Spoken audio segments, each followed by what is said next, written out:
Hello everyone, it is mid-January and today I'm going to show you how to prune the Hydrangeas macrophylla.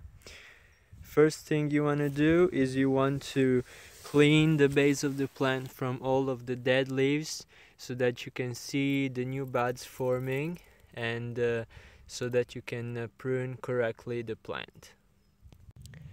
Once you have cleaned the base of the plant, you want to see what kind of branches you want to cut and the type of branches you don't want to cut. So these are the 1-year-old stems which you absolutely want not to cut because they are going to produce a big flower at the top of the stem in this apical bud. Also this one and these other ones. The ones you want to prune are these old branched stems that are not going to produce good flowers, and so you want to cut these ones and the dead stems and also the weak stems. So let's go ahead and cut some branches. Okay, so we don't want this. For example, this is a weak branch or even dead branch. Then we don't want this one, which is dead too.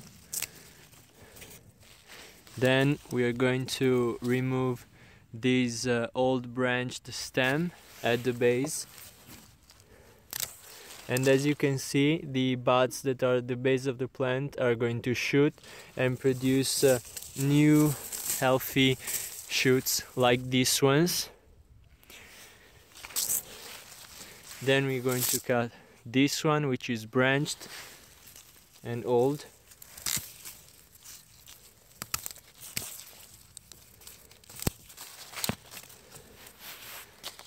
Then this other one, which is also branched, and this one. So you take it off. This one, which is dead, and so you go through and clean it all out, and I'll show you the result at the end of the pruning. This is the result after the pruning. You want to have a plant that looks like this, without branched stems and really good healthy new shoots that are going to produce big buds. And this is the prune plant, and I'm going to go ahead and prune the other ones. So thank you for watching and happy pruning. Goodbye.